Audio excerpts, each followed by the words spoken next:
भारत माता की। भाई जितने लोग जो पीछे बैठे हैं, जितने जो लोग यहाँ नायब सैनी जी को सुनने आए हैं, उन्हें प्यार करते हैं, उनका धन्यवाद करने के लिए आए हैं, पीछे तक से बोलेंगे भारत माता की, भारत माता की। नायब सैनी, नायब सैनी।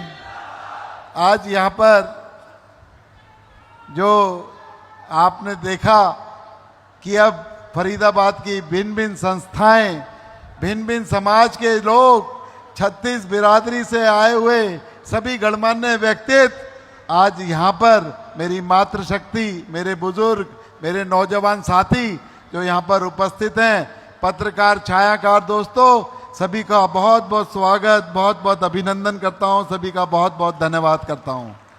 मित्रों, आज मंच पर आज हम सबको आशीर्वाद देने, फरीदाबाद को जिन्होंने गति देने का काम किया, फरीदाबाद के सपनों को साकार करने का जिन्होंने संकल्प किया, ऐसे हमारे यशस्वी मुख्यमंत्री नायब सैनी जी का मैं फरीदाबाद आगमन पर फरीदाबाद जनता की ओर से बहुत बहुत स्वागत, बहुत बहुत अभिनंदन करता हूं।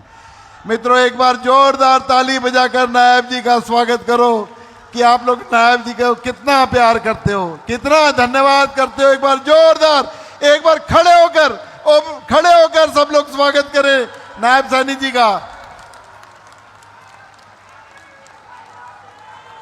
आज बहुत बहुत धन्यवाद। आज भारतीय जनता पार्टी हरियाणा के बहुत ही यशस्वी अध्यक्ष बड़े भाई मोहनलाल बड़ोली जी, उनका भी बहुत बहुत स्वागत, बहुत बहुत अभिनंदन करता हूं। और फरीदाबाद के सांसद, मोदी सरकार में मंत्री मेरे बड़े भाई कृष्णपाल गुर्जर जी का भी बहुत बहुत स्वागत, बहुत बहुत अभिनंदन करता हूं। और मित्रों, आप जानते हो राजेश नागर जी मंत्री के साथ साथ मेरे बाल सखा भी हैं, उनका भी मैं बहुत बहुत स्वागत, बहुत बहुत अभिनंदन करता हूं। मित्रों, मंच पर उपस्थित भाई गौरव गौतम जो युवा और खेल मंत्री हैं, उनका भी छोटे भाई का बहुत बहुत स्वागत करता हूं। आज यहाँ बल्लभगढ़ के बहुत ही यशस्वी विधायक बड़े भाई मूलचंद शर्मा जी, मैं उनको आज उनके जन्मदिन की भी बहुत बहुत शुभकामनाएं देता हूं। मूलचंद शर्मा जी का आज जन्मदिन है, एक बार जोरदार ताली बजा के शर्मा जी का आज जन्मदिन की मुबारकबाद दें।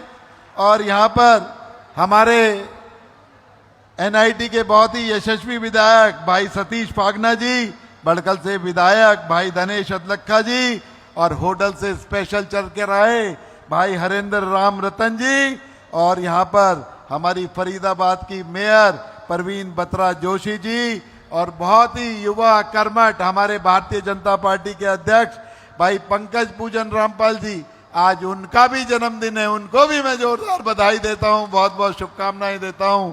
और इसके बाद भाई सोनलाल छोकर जी जो हमारे महानगर के जिला अध्यक्ष हैं, भाई विपिन बैसला जी जो पलवल के जिला अध्यक्ष हैं, भाई बहन सीमा तिरखा जी जो पूर्व में हरियाणा की कैबिनेट में फरीदाबाद का प्रतिनिधित्व करती थी, बहन सीमा तिरखा जी का बहुत बहुत स्वागत, बहुत बहुत अभिनंदन करता हूं। मेरे पूर्व में रहे इस विधानसभा से विधायक भाई नरेंद्र गुप्ता जी का, भाई नयनपाल जी का, हमारे बहुत ही बड़े उद्योगपति जिनकी वजह से फरीदाबाद की पहचान है एस्कॉर्ट्स की, ऐसे निखिल नंदा जी का मैं यहाँ बहुत बहुत स्वागत करता हूँ। हमारी बहन नीरा तोमर जी, और मुख्यमंत्री जी के प्रेस सलाहकार और मुख्यमंत्री जी के प्रेस एडवाइजर भाई राजीव जेटली जी का बहुत बहुत स्वागत करता हूँ। और हमारे जिले के प्रभारी भाई नरेंद्र वत्स जी, और मंच पर कोई व्यक्ति रह गया हो तो सभी का बहुत बहुत स्वागत, बहुत बहुत अभिनंदन। मित्रों, आज जो विकसित फरीदाबाद कोई सपना नहीं है, आज हकीकत की ओर बदलता हुआ विकसित फरीदाबाद है। आप लोगों ने देखा इस वीडियो के माध्यम से, माननीय नायब सैनी जी ने जब अपना बजट पेश किया तो उसमें मैक्सिमम जो डेवलपमेंट का भाग है वो फरीदाबाद को देने का काम किया। एक बार जोरदार ताली बजा के नायब जी का धन्यवाद कर दो। आज मित्रों, जो ये विकसित फरीदाबाद की रैली है, जो ये धन्यवाद रैली है, ये विकसित रैली विकास की ओर ले जाने के लिए, विकास के खाके को खींचने के लिए किस तरीके से आप लोगों ने देखा कि फरीदाबाद को इंटरनेशनल ग्लोबल कॉरिडोर की तर्ज पर जो संकल्प लिया है डेवलप करने का, इसके लिए मैं नायब सैनी जी का फरीदाबाद वासियों के तहे दिल से धन्यवाद करता हूं।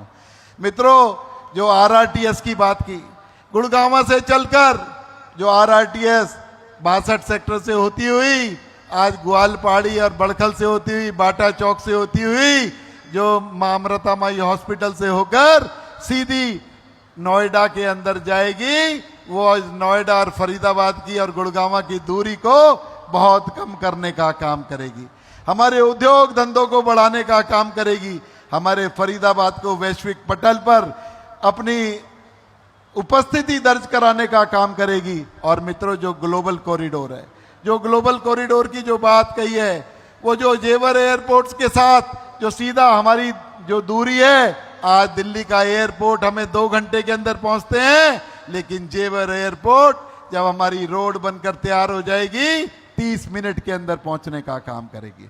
तो मित्रों, ये बहुत बड़ी बड़ी सौगात, ईस्ट टू वेस्ट कॉरिडोर की बात, हरियाणा फरीदाबाद के अंदर 100 करोड़ रुपए की लागत से हमारे मछली व्यापार को बड़ा बनाने के लिए, आगे बढ़ाने के लिए एक उसकी भी घोषणा इस बजट के अंदर कही है। और आपने देखा यमुना को किस तरीके से हमारे कालिंदी, कुस्से और होडल के जो आखिरी गांव हैं वहां तक फरीदाबाद और पलवल को बाढ़ मुक्त करने का जो संकल्प नायब जी ने लिया, एक बार जोरदार ताली बजा के नायब जी का धन्यवाद करो। मित्रों, आज कोई हम मांगने के लिए बात नहीं कर रहे, आज नायब सैनी जी से हम कोई इतनी लंबी चौड़ी डिमांड की बात नहीं करेंगे, हम तो नायब सैनी जी से एक बात, जो फरीदाबाद के लोग जिस उम्मीदों से नायब सैनी जी को देखते हैं, उन उम्मीदों को साझा करेंगे। नायब जी, किसी तरीके की कोई हमारी कोई डिमांड ऐसी नहीं है कि आप पूरा करो, आपका दिल करे कि फरीदाबाद के लोग डिजर्व करते हैं, फरीदाबाद इसके लिए डिजर्व करता है। और आज फरीदाबाद एक ऐसा शहर है जो हरियाणा के अंदर नया इंटरनेशनल सिटी बनने के लिए तैयार है, टेक ऑफ करने के लिए तैयार है। तो मित्रों, इस बजट के अंदर और रोजमर्रा की, कल भी आज यहां पर एफएमडीए की मीटिंग थी, 1000 करोड़ रुपए की सौगात फरीदाबाद वासियों को फरीदाबाद के विकास के लिए नायब जी ने दी। एक बार जोरदार ताली बजा के नायब जी का धन्यवाद करो। उन्हें पता था कि आज विपुल रैली कर रहा है, इसमें भी मुझे कुछ घोषणा करनी पड़ेगी, लेकिन मित्रों, कल 985 करोड़ रुपए एक कलम से सैंक्शन करने का काम किया। फरीदाबाद के प्रति जो आपका प्यार, जो लगाव है, ये फरीदाबाद की जनता आज आपको धन्यवाद करके बता रही है कि हम भी नायब जी से उतना ही प्यार करते हैं जितना नायब जी हमसे करते हैं। तो मित्रों, आज यहाँ पर जो फरीदाबाद के लिए कुछ बातें, कुछ सजेशन जो मैंने मुख्यमंत्री जी के सामने आप लोगों की डिमांड पर, क्योंकि जब मैं आप लोगों को यहाँ पे आमंत्रित करने गया, आप लोगों ने जो जो बातें मुझसे कही कि क्या क्या बातें मुख्यमंत्री जी के संज्ञान में लानी चाहिए, मुख्यमंत्री जी बहुत बड़े हृदय के स्वामी हैं, अपने आप ही उन पर काम करने का काम करेंगे। मित्रों, बात हुई थी कि फरीदाबाद के अंदर 5-7 साल के बाद पानी का बहुत संकट आ जाएगा, पीने के पानी की बहुत दिक्कत होगी। तो नायब जी से फरीदाबाद के लोग कहते हैं कि नायब जी, हमें भी गंगा जल लाकर दे दो, गंगा का पानी पिलाने का काम करो, क्योंकि यमुना दूषित हो गई है, उसमें पानी की भी कमी है। आने वाले दिनों में हमें जो पानी की जरूरत पड़ेगी, आप गंग नहर से सीधी लाइन जोड़कर फरीदाबाद के लोगों को गंगा जल पिलाने का काम करें। आप मेरी बात से सहमत हैं? तो इसी के साथ साथ फरीदाबाद के अंदर जो जगह जगह पर वाहनों से फरीदाबाद एक बहुत बड़ा सिटी बनकर तैयार हो गया है, greater Faridabad, NIT, old Faridabad, इसकी कनेक्टिविटी के लिए विभिन्न जो चौराहे हैं उन पर जाम ना लगे, उनकी कनेक्टिविटी को बेहतर करने के लिए वहां पर जंक्शनों के अंदर सुधार होना चाहिए, उसके इंफ्रास्ट्रक्चर के अंदर बढ़ोतरी होनी चाहिए। ऐसी डिमांड फरीदाबाद के लोग माननीय मुख्यमंत्री जी आपसे कर रहे हैं। ये भूस्तर जो गिरता जा रहा है हमारा जल का, इसको ऊपर उठाने के लिए माननीय मुख्यमंत्री जी, ये फरीदाबाद के लोग चाहते हैं कि हर पार्क के अंदर, हर सरकारी बिल्डिंग के अंदर, हर घर के अंदर बोरवेल लगाए जाएं, उसके अंदर हमें पानी, जो बारिश का पानी है, वो सीधा का सीधा जमीन के अंदर चला जाए और हमारा वाटर लेवल ऊपर हो जाए। इस तरह की डिमांड फरीदाबाद के लोगों ने आपके सामने रखी है। और आज फरीदाबाद का आपने सुना, देखा कि आज पूरे एनसीआर के अंदर फरीदाबाद का जो पोल्यूशन लेवल है 25% कम रहा। ये आपने जो नमो वन की स्थापना की, जो आपने इको वन की शुरुआत की, उसका परिणाम है कि इस बार 25% जो है इस पोल्यूशन के अंदर कमी आई। और हम संकल्प लिया है कि आने वाले दिनों में 1 करोड़ पौधे लगाएंगे, नहीं 1 करोड़ पौधे उगाएंगे और इस पोल्यूशन को और कम करने का काम करेंगे। करेंगे ना? करोगे ना? तो मैं आज यहां पर इसके साथ साथ मैं आपसे कहना चाहूंगा कि ओमेक्स वर्ल्ड स्ट्रीट के सामने एक 2.5 एकड़ के संस्थान के अंदर कि लोगों को इन्वायरमेंट से प्रेम हो, लोगों इन्वायरमेंट के बारे में जाने, एक एनवायरमेंट म्यूजियम वहां पर हम बनाना चाहते हैं जो फरीदाबाद के भविष्य के लिए बहुत जरूरी है। ये फरीदाबाद के लोगों की डिमांड है, मैं आपके सामने रखता हूं। तो और यहाँ पर अभी पीछे फॉरेस्ट की वजह से और जो हमारे सुप्रीम कोर्ट के आदेश से बहुत सारे बैंकेट हॉल बड़खल रोड पर बंद हो गए थे। आज जो बैंकेट हॉल हैं उनकी कीमत बहुत ज्यादा है। एक गरीब आदमी अपनी बच्ची की शादी जब करने जाता है, जब लाखों रुपए का भुगतान करना पड़ता है, तो उसके दिल पर बड़ा दर्द होता है।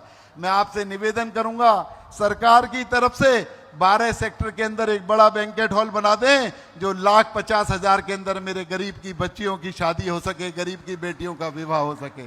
ऐसी डिमांड मैं आपके सामने रखना चाहता हूं।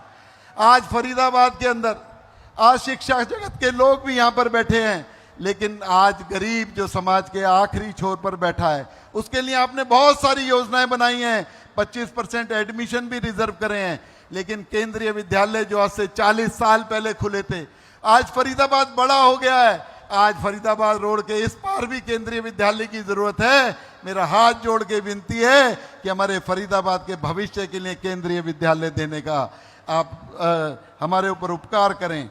इसके अलावा मैं आपसे कहना चाहूंगा कि आज जो यहाँ पर हॉस्पिटल जगत से भी लोग आए हुए हैं, हमारे चिकित्सा जगत के भी बहुत सारे लोग हैं, लेकिन जिस तरीके से आयुष्मान भारत की योजना माननीय मोदी जी ने लाए हैं, करोड़ों लोगों को उससे लाभ मिल रहा है, लेकिन फिर भी फरीदाबाद की जरूरत है। बीके हॉस्पिटल को आपने 200 से 400 बेड का करने का काम किया, बहुत बड़ा धन्यवाद फरीदाबाद के लोग करते हैं। लेकिन बीके हॉस्पिटल 10 किलोमीटर दूर है और ट्रैफिक से गुजर के जाना पड़ता है। सेक्टर 8 के अंदर एक जगह है जो हॉस्पिटल के लिए चिन्हित है। मैं आपसे हाथ जोड़ के निवेदन करता हूं कि फरीदाबाद के लोगों के लिए मल्टी स्पेशलिटी हॉस्पिटल और एक ट्रॉमा सेंटर उसमें बनाने का आप कृपया करें। फरीदाबाद के लोगों को बहुत बहुत राहत मिलेगी। फरीदाबाद को आप इंडस्ट्रियल सिटी के साथ साथ आने वाली इंटरटेनमेंट सिटी बनाना चाहते हैं। आप वहां पर हमारे बहुत सारे लोगों ने कल की मीटिंग में भी कहा था कि सर्विस इंडस्ट्री ही फरीदाबाद का भला करेगी। जब फरीदाबाद के अंदर आईटी आएगी, फरीदाबाद के अंदर इंटरटेनमेंट होगा, तभी रोजगार भी मिलेगा, जीएसटी भी मिलेगा। इसलिए मैं आपसे निवेदन करूंगा कि आईएमटी के अंदर इस बॉम्बे वडोदरा में और जो जेवर एयरपोर्ट के लिए रोड जाती है उसके कोने पर एक 200 एकड़ का स्ट्रेच वहां पर पड़ा हुआ है।